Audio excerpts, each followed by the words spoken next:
Halo teman-teman semua, perkenalkan nama saya Intan Rahmawati dari Prodi Pendidikan Bahasa dan Sastra Indonesia. Di sini saya akan membuat video mengenai materi fonologi selama 1 semester, guna untuk menuntaskan tugas UAS yang telah diberikan oleh Ibu Luli sebagai dosen pengampu mata kuliah fonologi. Baik, mari kita bahas. Nah, fonologi merupakan cabang dari ilmu bahasa yang mempelajari mengenai bunyi-bunyi bahasa. Fonologi sendiri memiliki 2 cabang, yakni fonetik dan fonemik. Mari kita bahas mengenai fonetik terlebih dahulu. Fonetik merupakan cabang dari ilmu fonologi yang mempelajari mengenai bunyi-bunyi bahasa tanpa melihat pembedaan arti atau makna. Nah, menurut Cher, fonetik ini dibedakan menjadi 3 jenis. Yang pertama ada fonetik artikulatoris, yang dimana mempelajari bunyi bahasa yang dihasilkan oleh alat bicara manusia. Yang kedua ada fonetik akustik, yaitu fonetik yang mempelajari bunyi dari peristiwa alam, contohnya seperti suara petir. Nah, yang ketiga ada fonetik auditoris, yaitu fonetik yang mempelajari bagaimana sih bunyi tersebut tuh diterima oleh alat pendengaran manusia.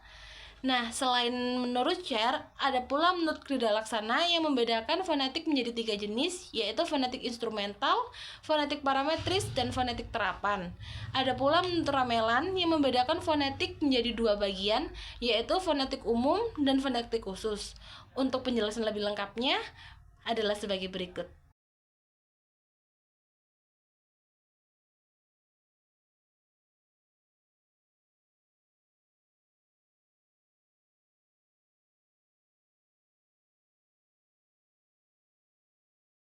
Nah, setelah mengetahui jenis fonetik dari beberapa ahli, ada pula contoh dari fonetik yakni vokal dan konsonan. Vokal merupakan bunyi atau ujaran bahasa dari udara yang keluar dari paru-paru tanpa mendapatkan halangan atau hambatan.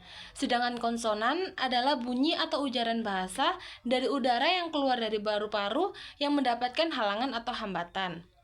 Contoh dari huruf vokal adalah A, I, U, E, dan O. Sedangkan contoh dari huruf konsonan kecuali 5 huruf vokal seperti B, C, D, J, H. Ada pula macam-macam dari konsonan sebagai berikut.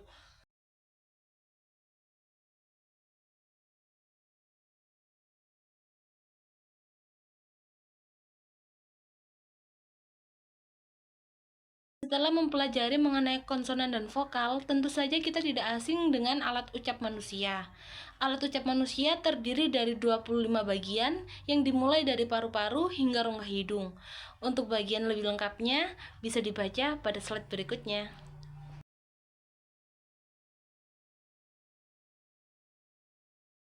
Setelah kita mempelajari mengenai fonetik, saatnya kita mempelajari mengenai fonemik. Fonemik merupakan cabang dari ilmu fonologi yang mempelajari bunyi sebagai pembeda arti atau makna dari bunyi tersebut. Fonemik memiliki fonem, yaitu satuan bunyi terkecil. Perlu diingat, fonem ini bukan huruf, karena fonem merupakan bunyi dari huruf, sedangkan huruf merupakan lambang dari bunyi. Jika tidak memiliki arti, maka bunyi tersebut bukan fonem. Contoh dari fonem adalah seperti kata paku dan paku. Nah, di sini huruf P dan B merupakan fonem karena dapat membedakan arti dari sebuah bunyi tersebut. Nah, fonem ini memiliki 2 jenis, yakni fonem segmental dan fonem suprasegmental. Fonem segmental adalah bentuk dari sebuah fonem, sedangkan fonem suprasegmental adalah sesuatu yang menyertai fonem untuk menyatakan sebuah emosi tertentu.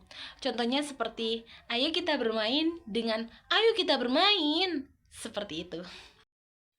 Dalam mempelajari fonemik, tentu saja kita tidak akan asing dengan istilah unsur suprasegmental, yang dimana unsur ini berfungsi untuk pembedaan makna dalam sebuah ujaran.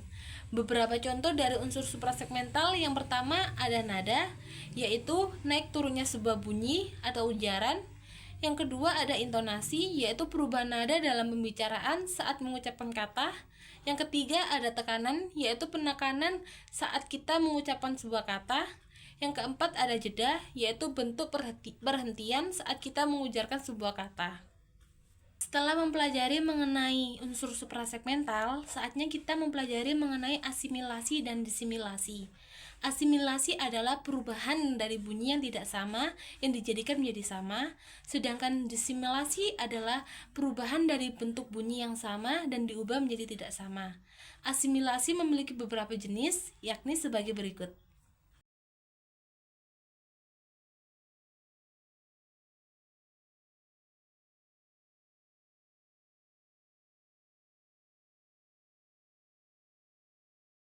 Baik teman-teman, itu merupakan ringkasan materi fonologi selama 1 semester.